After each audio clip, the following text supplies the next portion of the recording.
episode of Frighternity. This is your big brother Sean, And I'm your little brother Danny. and this is week number 2 of our October horror movie watching celebration, and we are thrilled to have you with us.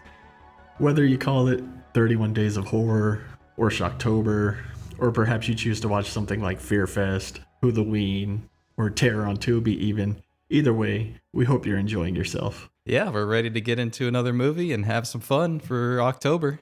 Yep, and all of this will be leading up to our very first Halloween special, which we can't wait to bring to you and deliver all the usual goods with our fondest of memories and freshest of perspectives.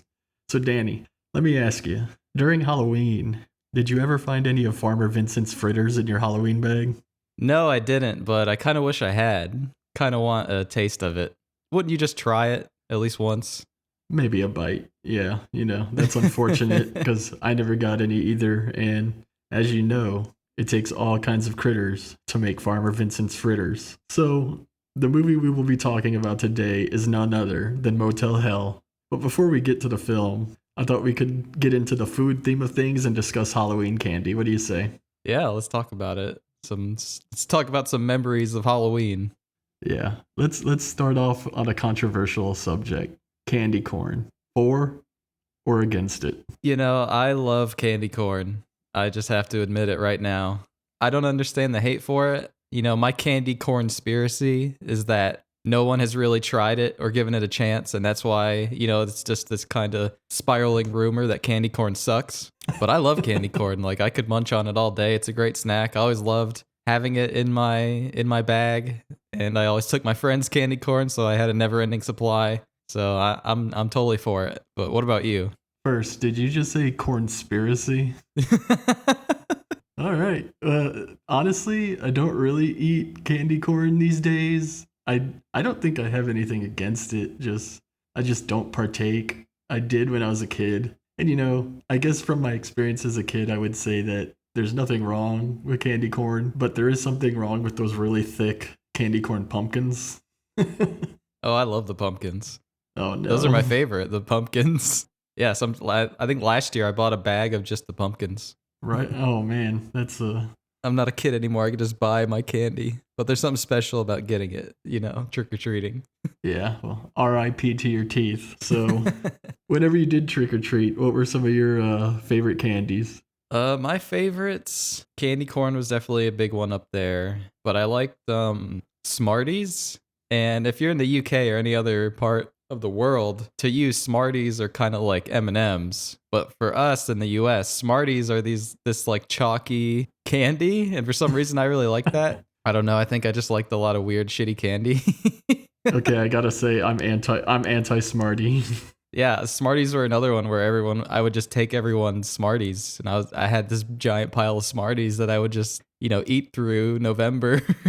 Yeah, my Halloween bag would dwindle down to just Smarties. Yeah, everyone had Smarties at the end. Yeah. So what else you got? I liked 100 grand, the little 100 grand bar. Because this was like the only time of the year that you really got to see it. And it was cool. It was like a mix of like a kind of like a Twix and a Crunch bar. It had like crisp rice, but it had caramel inside. It was covered in chocolate. And I really loved those. And not many people did, I don't think. So I liked a lot of the underrated candies that no one else liked. And of course, I liked all the popular stuff like Reese's and Sour Patch Kids. But I was trying to think, like, what did I really like that I only kind of got around Halloween season, Right. Yeah. It's hard to really remember all the Halloween specific candies. For me, I'm a Reese's loyalist all the way. Reese's on Halloween is like getting a gold bullion. So Reese's is number one. My girlfriend always makes fun of the way I say Reese's. Yeah, I was down with any of the milk chocolate candy bars, like Snickers or Milky Way, stuff like that. That was all good to me. Tootsie Rolls are on my love them and hate them list because they were so abundant. I could get down on some Tootsie Rolls, but just like Smarties, your bag would dwindle down to just Tootsie Rolls eventually, and then they were hard and you didn't want to eat them. I hate Tootsie Rolls, man. Those are so gross. I don't understand anyone that likes them or why they're even a thing. Like, who eats them? I guess you. I guess so. I could also get down with the Tootsie Roll Pops. Those are pretty good back in the day. The pops are good because at least it's like you're sucking on a lollipop, and then it's a little bit of a Tootsie Roll inside, but just the Tootsie Roll itself is kind of, I don't know. I was just like, I'd rather have literally any other piece of chocolate I would rather have than this. Yeah, besides that, I was really struggling to remember what really stuck out in my bag. I think lemon heads were pretty big when I was a kid. And they also had like the cherry variant, which was really good. And then runts. I always remember liking runts. That's my chalky candy of choice. Runts are good. I really like runts. Cool. I also wanted to mention, when I would trick or treat, there was always someone showing off in the neighborhood. I don't know if this was still a big thing when you were young, but they would have like some fruit punch or something, and they'd have dry ice in there so it was bubbling and smoking. And when you're a kid trick or treating and you see like a bubbling liquid, you're drinking that. And I always enjoyed when someone did that. Yeah, I don't remember anything like that. No, that's unfortunate. So what were some of your least favorite candies? Okay, so I already said Tootsie Rolls, but another least favorite for me was Dots. Yeah. Gummy candy. Yeah, Dots are And for some good. reason, you always, there was always an abundance of Dots, boxes of Dots in your bag. And I was just like, man, no one wants these. No one wants to trade these. Like, these are just going to go to waste, And another one that I really hated that a lot of people like is Whoppers. I have mini Whoppers on my list. Like, are you talking about the mini ones? Yeah, something about Whoppers is just really gross. Like, I don't know, they just taste like vomit to me. I don't like the chocolate malt balls. I don't either. And I also have Butterfingers on my dislike list because I hate getting all that stuck in my teeth. Yeah, it's like eating glass. Yeah, I hate Butterfingers too, but as like a normal candy bar for rating like all candy bars, like yeah, Butterfingers like last. Cool, man. Cool. Well, now that we're in the food mood, I gotta ask, was this a first time viewing for you, Motel Hell? I didn't know anything about this movie until I clicked play. So this is completely new, no knowledge at all of this film. Awesome. For me, I always remember seeing Motel Hell like on the rental shelves when I was a kid, but by the time I was old enough to get mom and dad to rent it for me, I could never find it. And I really wasn't able to see this movie when I was young, but I always wanted it, especially when I started collecting movies. I wanted it in my collection quite desperately because back in the early days of home video, MGM had these big boxes. Have you ever seen the VHS big boxes? I don't think so. They were basically like VHS releases, but they would come in this oversized box. And I want to say they were about as thick as a cereal box and taller and a little wider than a VHS, like not vinyl size, but it would kind of fit into a vinyl shape, And they were just massive and very eye-catching. And it made Motel Hell very appealing because it came in this one that was silver and it had a drawing of Farmer Vincent and Ida on the cover and the four heads buried in the dirt in front of them. And I mean, Motel Hell is already an attention-grabbing title. So you add that imagery on a massive box and it got my attention. I'll put it that way. Just classic. And I would settle for nothing less than that release when I was doing the mom and pop VHS horror collection. Unfortunately, I was never able to find it. And during all this, I did get my first semi-viewing of the movie. I remember one night I was laying in bed and I was flipping channels and I came across Motel Hell on television. I don't remember what channel it was on. And I remember being pissed that I didn't know it was on because I would have loved to have seen it. And I only caught like the last 30 to 40 minutes of it. But that finale solidified my need to get this movie. And I never was able to get this movie until Scream Factory released their Blu-ray in 2014. And I finally got to see the rest of the movie. I think it's an interesting film. And since this is a first time watch for you, I'm really looking forward to discussing it with you. I didn't get my MGM big box, but I've got the reverse cover, so close enough. So, I guess whenever you're ready, we can jump right into Motel Hell. You're eating out my heart and soul, baby. Yeah, let's go. All right, yeah. Our movie begins outside of the Motel Hello. The O is on the fritz and gives us a clever little title card shot. Did you like the flickering Motel Hello sign? Yeah, that's really cool. I love the flickering neon sign, and I love the credits. They match the neon sign font, which is really cool and creative. And I like how like slow moving this intro is. Sets a pace and a tone that I'm not sure if the film really matches as it goes on. But as far as the opening goes, I enjoy it.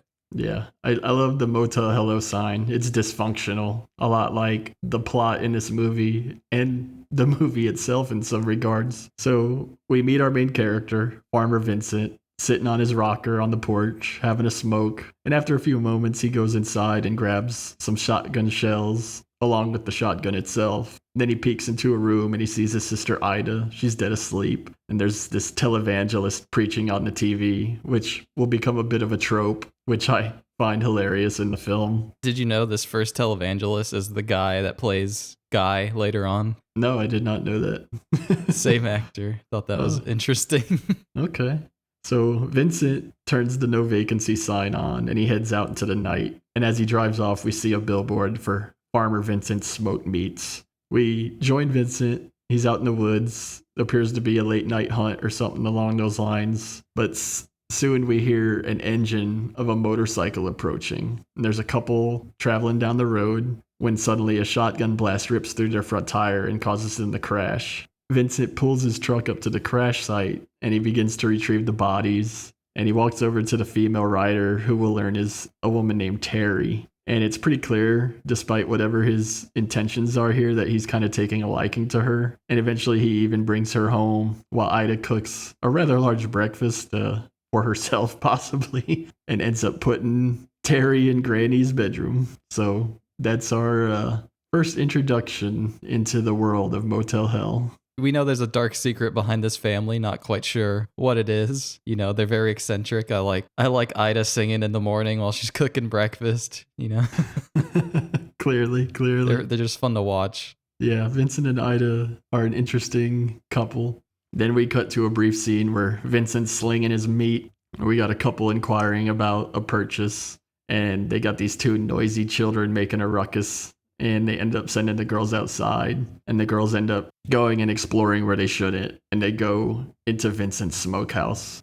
Wander into the smokehouse, and then they get scared by, I think it's a pig head or something, right? They get frightened off by someone who we're to presume is Ida, I think, wearing the severed pig's head over her own. And they end up running back to the car, and the parents are leaving because they've wrapped up the sale, and Vincent sees them off. And then a little later, we see Vincent enter his secret garden, but it's still kept a mystery to us at this point. But not long after that, we meet Sheriff Dipshit Bruce, the younger brother of Vincent. We get this false scare where Ida sneak attacks him and roughhouses him a bit. Yeah, there's this shot of Ida in the closet with a cleaver, and you're like, uh-oh. But then it just turns out she's just being playful with her brother here, Bruce. Yeah, it's a good fake scare, I thought. And right here, can we just discuss what a mindfuck this has to be for the character of Terry? Someone has buried her apparently dead boyfriend. And I guess it's okay in this county. Under certain circumstances, it's passable by the law to just bury somebody. Yeah, like I said, this has got to be quite the mindfuck for her. She's in some strange county with two strangers. Her boyfriend's dead. He's been unceremoniously buried, and the sheriff doesn't seem bothered by it. And they end up taking her to the cemetery, and we kind of lay the groundwork for Vincent trying to get her to stay at the motel with them. And then we're going to cut to a scene with a health inspector named Bob. He shows up for a spot check. And while he's checking out Vincent's pig pen, we see that he's clearly suspicious about the secret garden off in the distance. Yeah, he's hearing some weird noises because Vincent keeps a tape player going as to stir away people from that area. But Bob is becoming a little suspicious because, he comes over there monthly and there's always something going on over there in that garden over there in the forest. So he's a little weirded out. We then get a brief scene with Vincent and Ida wooing Terry into complacency before shooing her off to bed, and Vincent was outside just in time to see Bob's car sneaking onto the property. So we join Bob, and he's snooping around the garden now, and there's this wall of shrubbery, and he finds a locked door hidden in the wall, and he ends up climbing over and clumsily falling on the other side. But once inside the garden, everything looks relatively normal until Bob comes across a few rows of burlap bags, and without warning, one of them begins to twitch and gargle. Now, can we discuss this sound? Yeah, I'd love to talk about this sound actually, because I can't tell if it's like good sound design or if I'm just annoyed by the sound. You know what I mean? Yeah, it's really disgusting. Like, I really think the sound achieves its goals in just grossing out the viewer, and you get a lot of different tones and gurgles and hissing. Like, ugh, it's just unnerving to say the least. It definitely works in what it sets out to do, but I don't know, as far as like being memorable or like likable, I don't know. I wouldn't say I really love the sound. I don't know, it's just hard to put into words because like I really did hate it when watching it, and I was just like, man, I like these noises are literally making this like hard to watch for me. But I don't know if that's like in a good way, you know? Definitely. Yeah, so Bob curiously but cautiously approaches the squirming sack and lifts it up. And he finds Terry's boyfriend, Bo, who's not dead, but he's buried up to his neck. And he's got a stitched up slit across his throat. So we see that his vocal cords have been severed. And Bob is startled. And then you start to hear this eerie yet calming music start playing over the loudspeakers, and the other burlap bagheads start squirming around and making their grotesque noises. And then suddenly Bob gets hit over the head with a shovel by Vincent, who uses his great one-liner, "Another spot check, Bob." So now we're going to cut to this punk rock group called Ivan and the Terribles. And they're smoking dope and jamming out in their van. And apparently they've had it up to here, right? Yeah, they've had it up to here, had it up to here, had it up to here now. Yeah, I like how the driver says, "Man, this dope's pretty heavy. I think we should find a place to crash." And find a place to crash is exactly what they do, right? Oh yeah, this van goes tumbling down. Yeah, Vincent had set another trap, and they roll down an embankment, and then Vincent walks up to the van and sticks like a nozzle of some gas in the window and knocks them all out. And then once he gets home, it's time to take Ida to the garden because they have some tending to do. And I like how when they're driving out there, he kind of talks about how important the traps are to him because all their little setups help him be creative and use his imagination. Like, they really have no sense of right and wrong, or what they're doing is wrong, which is pretty funny. Yeah, I like Vincent telling Ida, yeah, it helps me be creative and, you know, think. I thought that was charming in its own way. And I like the scenes between Vincent and Ida. They have a good relationship. Yeah. In the garden, Ida's like teasing Bo before Vincent surprises her by revealing Bob's in the garden now. And then they basically get to work planning Ivan and the Terribles. And they have this giant auger drill on the back of their tractor. And Vincent's digging these big holes. And I really like the shots of the drilling and Ida's dropping the bodies right by the holes. Yeah, it just seems like another day at work, except we're planting humans here tonight. Yeah, so they bury Ivan and the Terribles up to their necks.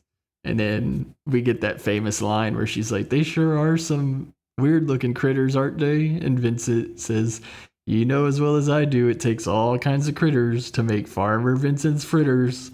So they've got them buried in the garden now. And then we see them shoot them up with some drug, and they go to work with severing their vocal cords. And now we're going to get to a few scenes. We've got like a family picnic with Vincent, Ida, Terry, and Bruce. We get a brief scene with Bruce taking Terry on the lake in a boat. And then there's another scene where Vincent and Ida feed their stock, and Bruce and Terry go to a midnight movie. But I thought this would be a good time to kind of discuss the film's tone here, because this is a horror comedy, but I feel like it kind of fails to commit enough to truly succeed in either aspect. The film was released in 1980, but I really wonder when the script was written, because it comes off to me as a very 70s or even 60s film with a bit of 80s gore thrown in. To me, it almost feels like if Herschel Gordon Lewis made a trauma film. What did you think about the tone? No, I agree that the tone is just like all over the place in this film. It's almost like two different movies. like kind of fighting each other at some points. And I feel like the two plots, like when they finally kind of converge, that it doesn't really come to a successful payoff.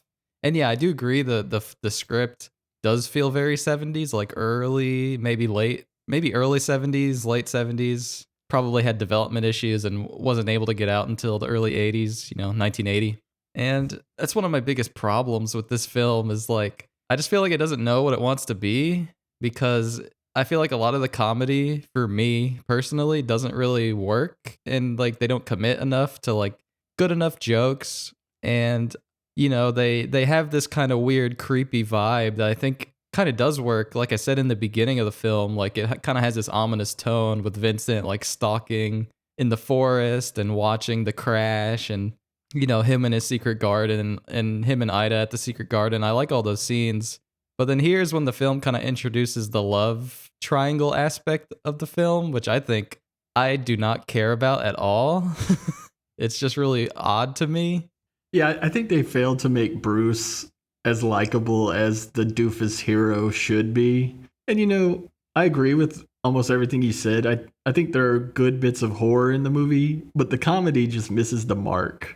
I think most people would call this a dark comedy, but I just find it to be overly dry rather than dark. I mean, surely it's dark comedy, but it's just super, super dry and hard to swallow, and it just doesn't land for me often. And I think again, it comes from this failure to commit. It's strange subject matter already, and I don't dislike the movie, but it definitely isn't one of my all-time favorites.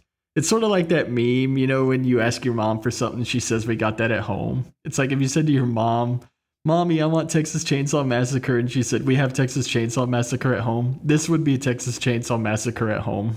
Yeah, I was reading that Motel Hell was like kind of influenced by Texas Chainsaw and some other popular groundbreaking horror films. But then I was just like, did they just like completely miss the mark or like understand why those films were good, And yeah, I think Bruce is like a really weak character. I think most of the characters are kind of one note. Like I think Farmer Vincent is probably the best, but I think that's only because Rory Calhoun's performance is so good. He kind of transcends the role and elevates it higher than what it should be. And Ida is fine. Like I like her actress, and like she definitely works as like this creepy, kind of slob person. But is she a good character? I don't think so. And I don't even like Terry like much at all. Yeah, Terry almost sleeps through the whole movie. That scene when she's all sad and depressed, and then like Vincent and Ida comfort her, and her turn is just like, "Oh, okay, yeah, it makes sense. Like I'm happy now." I'm just like, "What? Like you were just like crying about Bo a second ago, and now all of a sudden like I don't know, it just wasn't convincing to me."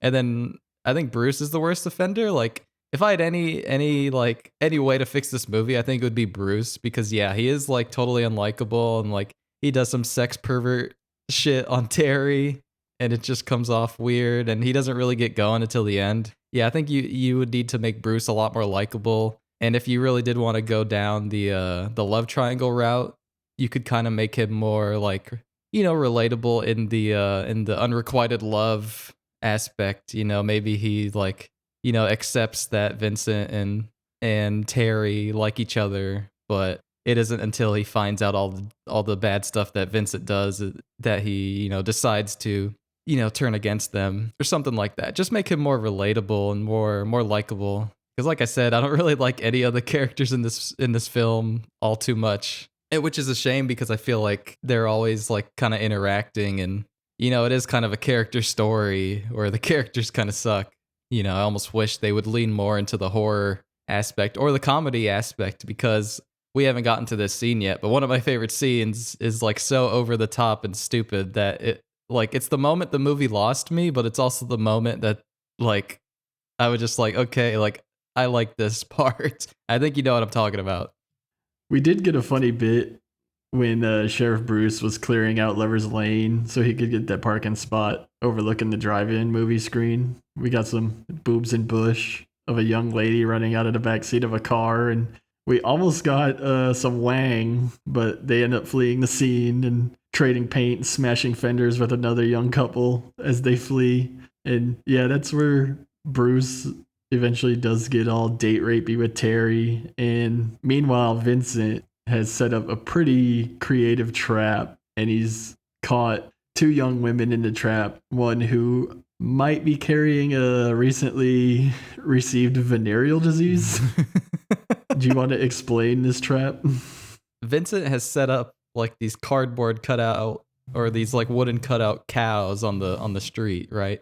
And like, you know, they come to a sudden stop when they see them, and for a moment they think they're real cows, but they're like, wait, they're just fake. And then it's Debbie and Susie is kind of scared to go move the cows, and Debbie gets out and does it. And as soon as she starts to move the cows, Vincent pops out.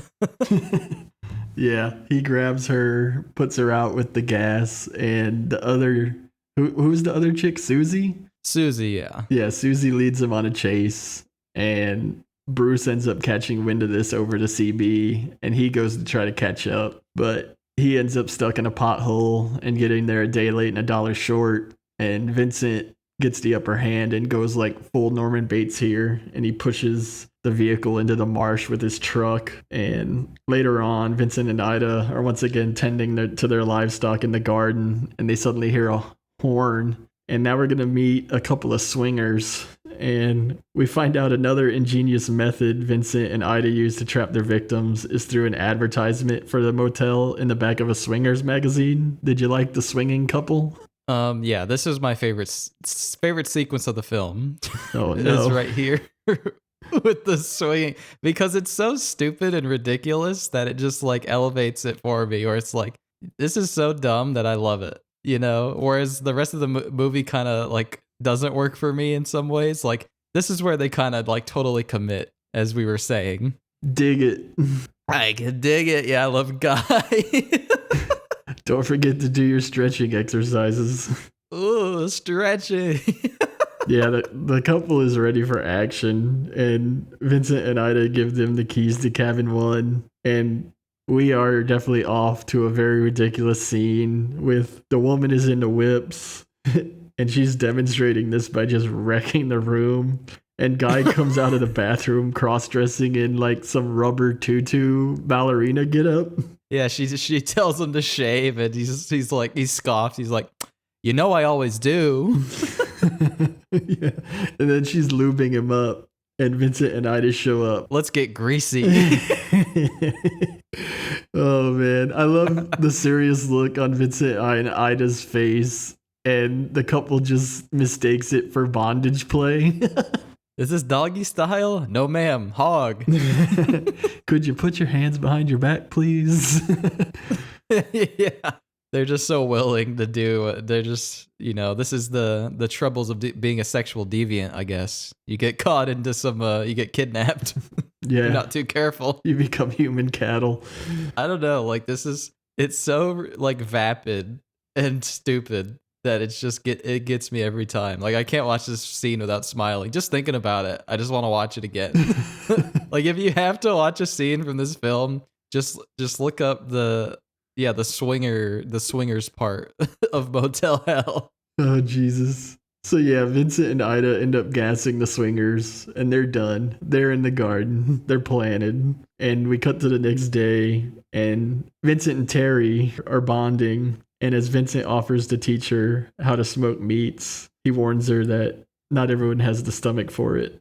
And he ends up going off to work in the farm. And Terry starts exploring and ends up going into the smokehouse. And Ida quickly catches her, and she's like chastising her for entering. And Terry's explaining herself like, oh, well, Vincent said he was going to teach me how to smoke meat, so I just was curious. And Ida is trying to distract Terry because there's like this bucket of gruel, and you can see like toes and fingers floating in it. So Ida suggests tubing out of nowhere. And she's like, we should go tubing. And tubing is exactly what they do. And we get Terry here in a wet t-shirt. And we're about to get like some rapid fire boobage from Terry. And yeah, like you said, when we were discussing the characters, like we're almost an hour into this movie already. And we really haven't spent any time with Terry. And it's weird because she is supposed to be our lead female, right? Yeah, like I just don't feel like we get enough time with her to care. And if we weren't gonna get time with Terry, we should have got more time with Bruce or something to humanize him more, because we barely get any time with him, because he ends up, being the hero in the end. And I just think it's just weird, and I really don't understand this scene at all. I don't know why. So anyway, they're tubing, right? And Ida takes out a razor blade and pops her tube, and then acts like she's drowning. And so Terry goes over to try and help Ida, and then Ida flips Terry over and then attempts to drown Terry. And then Vincent comes out of nowhere and saves Terry. And Ida's like, "What the hell are you doing, Vincent?" I don't get why Ida tried to kill Terry here. I mean, I guess she's jealous of Terry telling her that Vincent wants her to smoke meat, but I don't know why she would be jealous of that. Wouldn't she want the help? Or I don't know. I Can you help me? That's actually how I interpreted it. I think she felt like Terry was getting too close, and for whatever reason, she sees that as a threat and tried to remove Terry from this situation. So yeah, I think you're spot on with your analysis. I don't see any other way it could really be interpreted. Yeah, I don't know. It just doesn't work for me as Ida's character, because they are shown to be caring towards her, but then it's how much is that real? But Vincent obviously cares about her a lot. I don't know. I just feel like the characters are written all over the place and only written to kind of serve the scene and not an overall theme or picture. You know what I mean? Yeah, well, this whole time I think Ida's purpose has been to help woo Terry to the benefit of Vincent. And then once it starts to come into fruition, then she tries to kill her. So yeah, it really doesn't make a whole lot of sense. I guess, like I said, for whatever reason, she must feel threatened, but Vincent intervenes. And yeah, we end up going back to the motel. And now Terry's under the impression that Vincent has saved her life twice. We already know she likes older men because Bo is pretty up there in age as well. And I guess Bo wasn't old enough for her because Vincent gets her rocks off. Yeah, suddenly Terry's got a craving for some smoked meats, and she puts some moves on Vincent here, and he becomes overwhelmed. We get another topless scene of Terry right off the bat, and he kind of stops her, saying he's old fashioned, so he's like, "We should be married first." And she actually takes this as a genuine proposal. Right, yeah. The next day, Vincent goes to the local church and gets the ceremony all set up. Yep, they are going to get married now, a day later. And Bruce catches wind of this from the pastor, and it just flips his shit. And he rushes over to the motel, and he ends up barging in on Terry, who's taking a bath. And we get our third Terry topless scene in rapid succession, this time with Bubbles. The topless Terry scenes are back to back to back. Yeah, I mean, like we say, horror has to deliver the goods, and they squeezed all the goods they could out of Terry in the middle section of this film. Yeah, I might like to squeeze some goods. So Bruce thinks something must be wrong with Terry. He can't believe she's going to marry Vincent. And once he realizes she is, he's telling her the law won't allow it. Vincent's dumb. He says he has syphilis of the brain. His pecker don't work. Yeah, he tells her the pecker don't work. He says, how are you going to feel on your wedding night when he takes off his overalls and it's a shriveled up prune? Yeah. So yeah, Bruce is talking some mad shit, and Vincent walks in, and he's got his shotgun pressed right up on Bruce's back. And then he puts it up against Bruce's ding-a-ling. And Bruce says, "I'm sad to see you're taking this so hard." It's one of the jokes that almost lands for me, but still not quite. Yeah, this one it's all right. You totally skipped over the preacher joke. Oh yeah, from earlier when Bruce is reading a dirty magazine in his car when the preacher comes up and tells him the news about Vincent and Terry, and then the preacher confiscates it, and then of course the preacher looks at it when Bruce is gone, and he's like, and the preacher's like, oh Lord, and then he puts the dirty magazine in his bag. That dirty magazine gonna have him talking in tongues later. Yeah, I don't know. Jokes like this are so obvious. I just see the punchline coming a mile away, and I'm just just say it, so you can get to the next scene. By the way, this movie is an hour and 40 minutes long. This is the longest movie we've watched so far Yeah, on Frighternity. I was definitely taken aback by the feature length. I was like, oh my gosh. And this movie could have used a trim. Like, as much as I love the Wolfman Jack Preacher, did it really need to be in there? I don't know.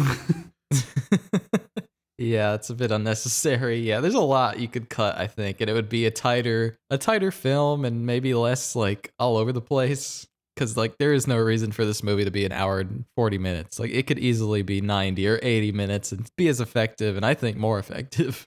88 tops for sure. But yeah, Vincent ends up firing off a warning shot and Bruce skedaddles. And now we are getting pretty far into this movie, actually. And we see Vincent, Terry, and Ida celebrating the upcoming wedding. They're having champagne in bed. And Ida once again drugs Terry. Like, poor Terry, you would think she'd have some physical ailments after the amount of time she gets drugged in this movie. I know, right? She thinks nothing of it. Yeah, she's always like, oh, I must have fallen asleep. But You must sleep 12 hours a day, Terry. yeah, really. Come on, get a clue, Terry. So Terry passes out, and Vincent and Ida are going to go get to work in the secret garden. And it's time for us to witness some humane human slaughter. This is another scene that actually ends up working for me because it is so weird. And it does, like, this scene just reeks of 70s, like late 70s.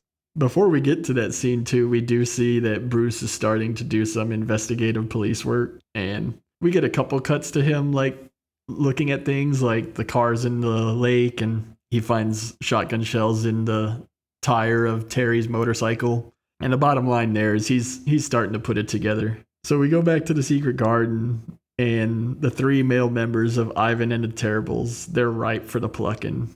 And Vincent sets up these three like psychedelic contraptions that feature this spiraling pattern spinning over four multicolored flashing lights. And the stoner dudes are quickly hypnotized by this. And I love how Vincent rattles on about like hypno highs, astral projection, and space travel. And the men become more and more entranced. And Ida slips nooses around their necks. And then they use the tractor to snap all their necks at once. So you said you really liked this scene, huh? Yeah, it's a fun scene. It's fun. It's got funny visuals, but it's also got this creepy tone. Like, you know, Farmer Vincent has this weird aura, and it's like weird to see this farmer rural dude talk about like astral projection and like drugs and like make all these references to like space travel and stuff. Yeah. And he's like, oh yeah, I thought you'd boys be into this, you know? Yeah, Rory Calhoun definitely nails it, and it's a great scene. He really sells it. Like, it's humane slaughter. He's got to hypnotize them because they're God's creatures after all. Yeah, he says he doesn't want them to suffer. Right. So they're dead, and Vincent and Ida take them to the smokehouse. And as they do, we see that Bo is starting to wriggle his way out of the garden to freedom. So we're starting to get a lot of moving parts now, with Bo is clearly getting himself free. We've got Bruce putting everything together. And now we're going to go smoke some meats. You know the old saying, never ask how the sausage is made? Yeah. Well, we're about to see how Farmer Vincent's smoked meats get made, for better and for worse. So Ida begins by stripping down and cleaning our human cattle, and Vincent goes and checks some meat already in the smoker, and we get this pretty disgusting look at a charred torso as Vincent takes a taste. What did you think about all this going on? We're fastly approaching the climax of the film here, and yeah, there's a lot of stuff going on with Bo coming out of the ground and, you know, getting the rest of the planted victims up. And yeah, I like that we finally get to see the process of, you know, the torso being smoked and how it all works with slaughtering the victims. And, you know, Ida has to clean them up, because I have a question. Weren't they like shitting and pissing in those holes? Like, they got to be pretty dirty. Like, Yeah. isn't this meat kind of tainted? Well, Ida gives them sponge baths, so Yeah, I guess that's enough. yeah. The human torso though is pretty gruesome. You know, like we see. Yeah, that, it's just like this completely black torso Yeah. hanging. The head's been cut off. The arms have been cut off. It's been hollowed out. Like you can see this slit right up the middle of the chest. It's pretty disgusting stuff. Yeah. And it's especially good because, I think this film is a little light on gore. All this stuff at the slaughterhouse is definitely welcomed. Yeah, it delivers. I think from this point on, the movie delivers in the horror department quite handily. So we still got Bo struggling to unplan himself, and now Bruce shows up and sneaks onto the property. And like I said earlier, Bruce had discovered the shotgun shells in the blown out tire of the motorcycle, and he finds Terry and he starts to explain the situation to her. And it's a tall task because there's been numerous times now where he's just made an ass out of himself to her. Yeah, he's kind of like the boy who cried wolf here. Right, totally. He's already like tried to explain himself like too many times, and Terry just isn't listening. So I like here Ida like starts to disgust Vincent with some gnarly stomach growling. Yeah, I like their back and forth here. He's like, I'm hungry. He's like, well, go eat something, but make it snappy. Yeah, he sends her inside to get some food just as he starts to saw off Ivan's head with a chainsaw. I think this is Ivan, or do you think this is one of the Terribles? I think Ivan is the one with the beard jewelry. Yeah, whatever. Okay, yeah, that's him. That's who we saw in the head off of here. So that's who I thought Ivan probably was too. Ivan and the Terribles. Jesus. And then the three Terribles, but only two of the Terribles are here right now. Right. So inside the house, Ida's treating herself to whipped cream and hot sauce covered chicken. Is that what I'm supposed to think this is? I thought it was ketchup, and it looked like someone already ate the chicken leg that she got, and she was eating it again. It's funny that every time we've seen Ida eat has not been cannibalistic. That is true. Or weren't they eating the meat at the picnic? Yeah, earlier? she might have been eating it at the picnic, but she was eating and drinking a lot, so it's hard to tell with her. Yeah. So she's munching down and she overhears Bruce talking to Terry. And just like earlier, she's able to get the drop on Bruce. And she knocks him out and she grabs Terry and she's going to take her to Vincent because it's time to teach Terry the finer points in meat smoking. Then we also see back in the garden, Bo has finally managed to free himself and he's in the process of digging all the other victims out of the ground. And surely these people are hell-bent on revenge. And it's not long after that we get a shot of the whole group making their way towards the motel. And indeed, they are coming for revenge, right? Yeah, I love how they're like stumbling, like they haven't used their limbs in a week or a couple weeks. They're almost walking like zombies. They almost look like zombies. I thought the exact same thing. Yeah, they're very zombie-like in the way they're like a horde approaching the motel. They're making the guttural sounds with their slit throats. Yeah, they're kind of like zombie adjacent. Yeah, definitely. So we go back into the smokehouse and Vincent like plunges his butcher knife into a pig head because he sees Ida has brought Terry. And it's here that the dark secrets are pretty much revealed. We see Ivan and the Terribles have been reduced to 3 tender torsos just hanging on meat hooks ready for the smoker. It's terrible because it's like, okay, these were just people 30 minutes ago and now they're literally just torsos hanging on meat hooks. Yeah, it's fun. I like the torsos hanging. Yeah, Terry spits on Vincent as he starts to talk to her, and Ida laughs, and he gets mad and sends her to go get Bruce. And on her way, she ends up getting attacked by these zombie-like victims. They catch her on the porch, and they're like feral when they attack her. Like you were spot on when you said they're zombie-like, because that's what I put here. It's like she gets attacked by a horde of zombies, basically. And like you said, they're malnourished now and they're drained. So Ida's kind of able to fight them off for a while until she does get overwhelmed and they end up knocking her out. Yeah, there's just too many of them for her to take. Ida had weight on her side, but it wasn't enough against like 6 or 7 people. The victims have gotten revenge on Ida, and more of that will come. But one thing we really didn't discuss too much yet is the justification that Vincent and Ida have in their minds. They truly believe there's nothing wrong in what they're doing. They believe themselves to almost be trendsetters and do-gooders. You know what I mean? Right. Yeah. Ida says, like, you think people are going to appreciate what we're doing later on? And Vincent's like, you do get it. You do understand. Yeah, so there is like this element of like greater good in what they're doing. Right. In their mind, the world is overpopulated and lacks the food to go around. So they believe what they're doing is helping the situation in two ways. They're eliminating people and making more food. And it's here that we get to really hear Vincent explain it as clearly as he does in the movie. Yeah, he basically says, like, there's two problems. There's overpopulation and there's world hunger. And in his head, he's solving both. He's killing two birds with one stone when he smokes his meat, which are humans, which takes care of the population. And then he's solving the hunger problem because he's making more food when maybe there isn't food available or food gets harder to source. Yeah. He really doesn't understand how someone can see what he is doing is wrong. He happily points out the fact that the whole town eats and loves his meat. And he also reminds Terry how much she enjoyed his meat, despite the fact that she was an unwitting participant. Like, she didn't know she was eating human flesh. I love when she says that too. She's like, people, human flesh. Human flesh. And then I really like how he points out that his good old brother Bruce is the biggest cannibal in the whole county. Yeah, which just ignores the fact, like, okay, but would they be cannibals if they knew what they were eating? Right. He really believes he's doing good, and I love the explanation here. I love his little monologue. I like when she says, "What gives you the right to play God?" And he's like, "I'm not playing God. I wouldn't know where to start. I'm just helping out." Yeah, it definitely makes sense for Vincent to kind of have this, simple explanation for what he's doing. He hasn't thought too deeply about it.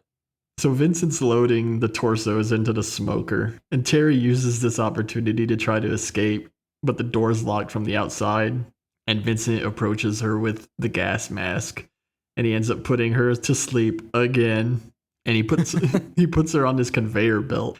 And while this is all going on, Bo is sneaking around on the roof of the smokehouse, and he looks down through some windows in the ceiling and ends up crashing through to do battle with Vincent.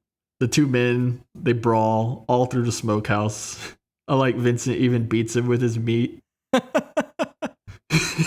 Yeah, he does beat his meat. So eventually they end up near the smoker, and Vincent smashes Bo's head against the bricks multiple times before tossing him headfirst into the smoker to his fiery death. And I thought it was interesting because Terry's knocked out again, so she never knows that Bo was there, that he was alive and fought for her. Right, yeah. She never got to see Bo one last time. She always assumed he was gone. Yeah, so Bruce finally wakes up, and he grabs Vincent's shotgun, and now he's heading to the smokehouse. He blows the lock off the door, and as he gets inside, we see Vincent wielding a chainsaw and wearing the pig's head as a mask. Iconic image from the film. What did you think when you saw this? I don't know why Vincent is wearing the pig mask, and like he's laughing maniacally if you kind of listen a little bit. Like he's like he's like doing that. It's fun. It's cool. Like, I like the chainsaw duel. At first, I was like, Bruce, why did you, like, block the chainsaw with your shotgun, you dumbass? But then it's like, okay, they're just setting up the chainsaw duel. This is fine. I get what you were going for. It's fun. It's not, like, my favorite fight, but it's a fun climax for the film for sure. Yeah, like you said, they start dueling with chainsaws, and Bruce is getting dangerously close to getting slashed, and they fight all throughout the smokehouse, and somehow the conveyor that Terry is laying on starts up, and her unconscious body begins to inch toward this vertical meat saw. And she wakes up, and she sees her dilemma, and she's screaming out for Bruce. And in the other room, Bruce and Vincent are still dueling. Bruce has a few flesh wounds now.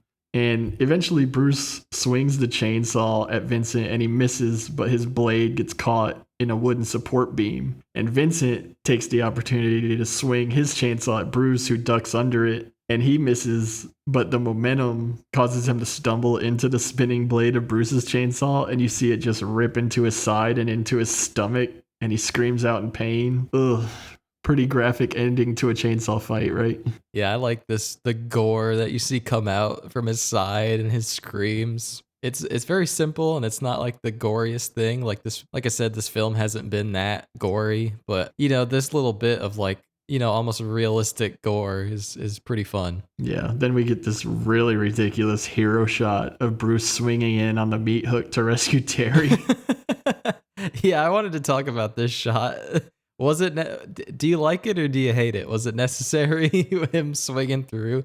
I feel like it kind of fits Bruce's dorky ass to swing in to save Terry. It gets enough of a chuckle out of me that I don't mind, but it's so stupid and ridiculous because he's only swinging like a few feet anyway. Yeah, it's like 10 feet. I remember when I saw it on TV, and I remember that scene particularly because I just furrowed my brow like, what the hell? Yeah, definitely. It's a oddly placed bit of humor for sure. Yeah. So after that bit of weirdness, he rescues Terry, and they both go find Vincent, and he's still got the chainsaw embedded in his stomach, and he can't get it out. But graciously, Bruce turns it off, and he sits down holding the chainsaw, basically awaiting his death. And he tells Bruce, he's giving him his blessing to take the motel and take the garden and take his animals. And we get a confession here. Vincent finally owns up to his crimes, and he admits his sins. He's been using preservatives, and those those are Vincent's dying words. Did you like his dying words, or I take it you thought it was cheesy? It was just stupid. Like I said, it's just like the most obvious joke, and I was like, you could do better than this. I don't know. I was over it. I think I was over it at this point. I feel you. I understand. I totally get it too. Yeah, it's like I think Roy Calhoun delivers it. I think his acting is great for the death scene. Oh yeah. But yeah, they take the point A to point B route with the comedy, and like I said earlier, it's just so dry. It's hard to swallow. Yeah, there's nothing against Rory Calhoun. He's amazing. I hope we watch more films with him in it. Yeah, he's great. He's definitely, if I had to pick a highlight in the movie, it's just Rory Calhoun's portrayal of Farmer Vincent. Like, the movie's the best when he's on screen. Yeah, I think with a lesser known actor or not as good actor, I think this film would be a lot worse than it is, in my opinion. He totally kind of almost saves the movie sometimes just because he's fun to watch and he's a really great actor. Yeah. So this could have been the end of the movie, but Bruce and Terry end up hearing a scream. Do you want to explain what they end up finding? Yeah, so Bruce and Terry make their way over to the secret garden, and they see two legs sticking out of the holes that once held the victims. And those legs are none other than Ida's. So they go to touch the legs, and then Ida moves her legs all rapidly. So she's still alive. She's been buried alive by the victims earlier. And where are those victims? We really don't know. We don't see them anymore. But this is the end of Ida here, buried alive. I thought it was a good little jump scare when her legs kick, and a fitting end to Ida being buried face down, ass up.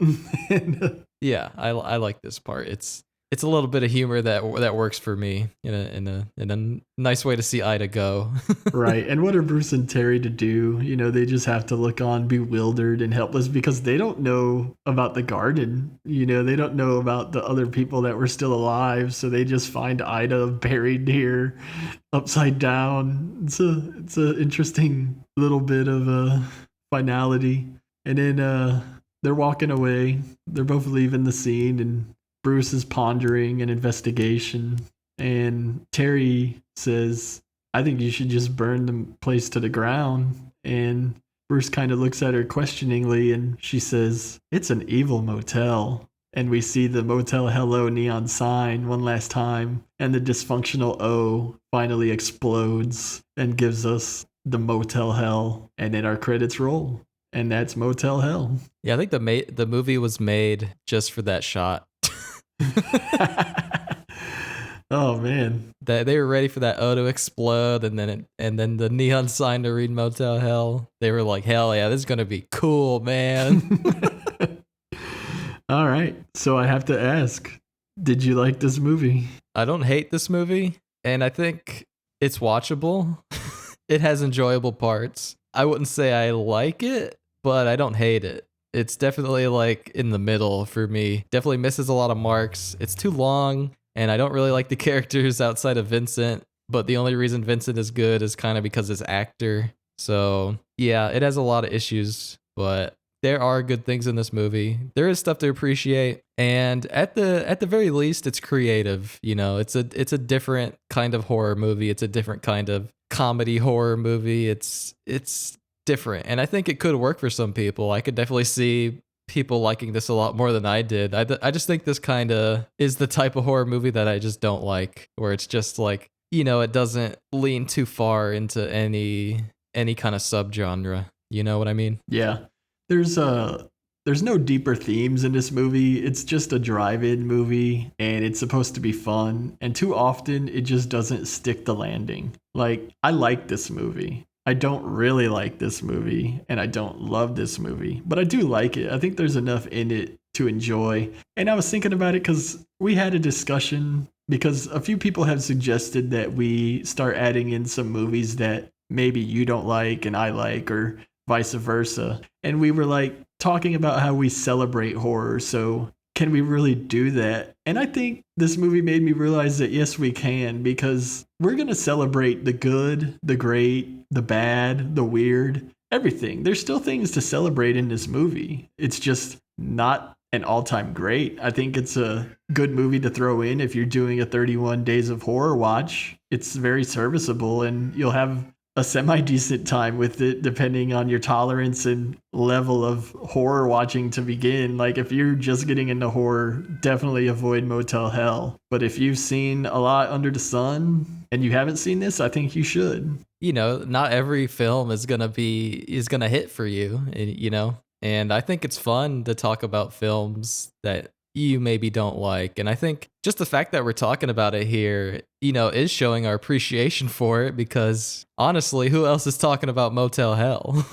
So I just think taking the time to talk about these movies is celebration in and of itself. And the fact on whether we like it or not, isn't really the most important factor. And I think me and Sean, we really try to see the good in everything, 'Cause I always try to, at least. I want, I'll admit when something's good in a film, and and I'll tell you what didn't work, but I can look at a film and say, I can see what they were going for there, and I understand what they were trying to do, but maybe it just didn't work for me. And like I said, the swinger scene in this film is hilarious to me. I love that scene. So just the fact that this movie gave me something that I love, even if it's a little 3-4 minute scene, that's worth it to me. That's worth the watch. Yeah, I'll add too that I think it's important to understand the tone of this movie when you go in, because I own this movie. I've seen this movie a handful of times, not as much as I've seen some of the favorites of mine, but it had been a few years since I watched it. And some of our audience might not know, but when we prepare to do these podcasts, we watch these movies 2 or 3 times in a matter of days. And the first time I watched Motel Hell, I think I had kind of forgot how the tone of this movie is. I forgot how much it leans on the dark comedy and, as I call it, dry comedy. But I will admit, the more I watched it in preparation for this, the more I did like it. Once I settled into its grooves, it grew on me, I'll say. Yeah, I think that's just the nature of watching things over and over, And I don't think it's a matter of forcing yourself to like it, but I think if you give a movie enough of a shot and more chances, I think you're just naturally gonna see the good in a film, which I don't think is a bad thing. I don't think it's forcing yourself or anything. I think it's just a natural way, I think people don't give movies enough. They don't give movies enough of a chance. How many people really sit down and watch a movie that they didn't like, or maybe on the fence about it? People typically just watch their favorites, but all art should be appreciated in multiple ways and multiple times. And sometimes things just take a long time to become something that you like. Maybe you don't like something on your first viewing, but maybe your second viewing, you kind of see it kind of works for you in a different way. So you never know. I'm always willing to give something a second shot. And, who knows, maybe in a decade, I'll look back on Motel Hell and really like it. You should always be open to change in your opinion, because you're always growing as a person, and, you're not the same person you were 5 years ago. Yeah, it's definitely a cult classic, and clearly it's had longevity. and that's not without reason. So, with that said, we only got 2 more things to do, Danny. Did you find yourself a favorite kill in this movie? Well, there's not really many kills in this film, if we're speaking honestly, but I gotta go with I guess the moral killing of Ivan and the Terribles with the psychedelic 70s vibe. Yeah, that was my choice too. And like you said, there really isn't much in the way of kills besides these 3 and Vincent and Ida. So, what made you choose this and at the end of things? Yeah, like I said earlier, it just has this weird vibe with Farmer Vincent being their captain and taking them on this space trip, astral projection. And I love the looks on their faces when they're getting hypnotized. They're making these stupid like tongue out faces and like bug-eyed. And it's like Rory Calhoun has this like very calm tone of voice that when he's talking to them, and it's almost caring. I think that's why the character of Vincent works so well for me, is like he's so well at playing that like really nice guy, but there's something like twisted underneath. Yeah, all in all, it's great. And I love when they finally do snap their necks and they pull them on the tractor and you hear the snap and the tractor's like it does a wheelie when it's going. Yeah, it's a fun scene. I like it. Yeah, a trio of necks being snapped at once by a tractor pull is definitely unique. And I chose it too. I call it the psychedelic neck snapping. And I chose it honestly more for the scene itself and not the kills. I just really like the scene. It's not my favorite scene, but it's a close second. From the psychedelic light show, the audio and the visuals, the filming techniques are really good in this scene, and the editing is superb. And then, like you said, you have Farmer Vincent rambling on about far out trips, man, astral projection. I really like it. So, favorite scene? Again, I gotta say, the swinging couple at Motel Hello is just so ridiculously stupid that I just love it. I love Guy. I love I could dig it, I love how, where's my jelly? Like, I have so many quotes written down just from Guy. Those are like some of the only quotes in the film I wrote down in my notes because it's just so memorable to me and so stupid and vapid and disgusting that I just love it. And it's the only time in the film I really think they lean into the ridiculous comedy aspect of the film. A lot of the rest of the jokes are just either flat or way too dry and they don't land. But this is just like so ridiculous, and the actor portraying Guy totally sells it. And Vincent and Ida coming in and kind of clashing with these two and tying them up, and they're all like totally into it, like, yeah, we're in the bondage. Like, I just love it. It's just so stupid. That's cool, man. It's funny because I really thought during that scene, I was like, this is either going to kill the movie for Danny or make it for him. And it's funny to see what side of that coin you ended up on, because I think it's a funny scene too, and it probably has the best jokes in the whole movie. Like I said, most of the jokes really don't land, but Guy is very funny. So, awesome choice. I don't know. There was like maybe a minute into it, I was like, oh no, like, please stop. Like, don't do this. But then when it was going on, it just, like I said, it reached a point of like stupidity that it went back around, and then I loved it. I don't know what else to say. Dig it, man. I dig it. I could dig it. So, Sean, how about your favorite scene? My favorite scene is the chainsaw battle at the end of the film.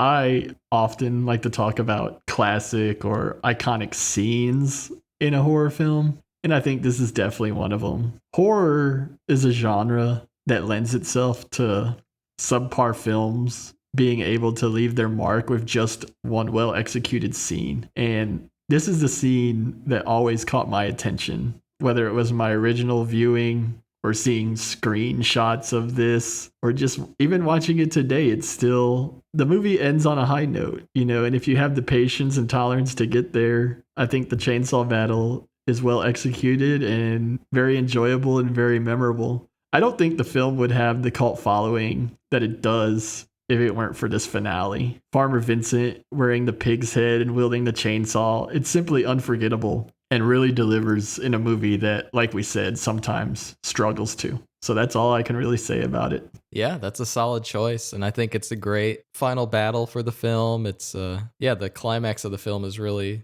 well done compared to kind of everything else. It's definitely paced well, and it works out for sure. I just wanted to say that a majority of this film was filmed in Santa Clarita on a ranch called Sable Ranch. And I used to live in Santa Clarita, so Oh, wow. it's just a fun fact. And I wanted to say that I went on the website for the Santa Clarita Sable Ranch, and they list movies that have been filmed there. And I wanted to say that Motel Hell was not on the list. There's a shock. So I just thought that was fun. Maybe we should start a petition. Yeah, come on, give Motel Hell the credit it deserves. Yeah, Rory Calhoun deserves it. Here's looking down on you, Sable Ranch. Shame on you. All right, man. Well, that's week number 2 of our October Horror Festival. I'm glad we could get together to do this, and I hope everyone listening enjoyed the podcast and is ready for 2 more weeks of our horror extravaganza. Yeah, we're going to keep going. And if you want to follow us on Twitter, our handle is Frighternity, @Frighternity is our handle. And you can email us, frighternity@gmail.com. You can send us questions, emails, anything you want, any comments. We'd love to hear from you. And if you liked listening to this podcast, you can rate it. It would really help us out. If you dig our podcast, please give us some ratings. We'd really love it. Yeah, we'd really appreciate the ratings. And speaking of ratings, I got to give a friend a really good rating. I want to give a shout out real quick to a good friend of mine, Rachel, who over the past few weeks has really helped us be able to bring this podcast to you. You know, I'm still in a internet deprived situation, and getting this podcast out has been very seat of the pants. And luckily, thanks to good friends like Rachel, we're able to deliver the goods to you and keep bringing content without fail. So, thanks, Rachel, and thank you, Danny, for this excellent outro music. Thank you. Thank you, Rachel. Yeah, we really appreciate that. We can keep going and keep doing this, especially in October, which is, a really good month to be active. And yeah, thanks for the comments about the music. Anytime. See you all next week. Good night, everybody.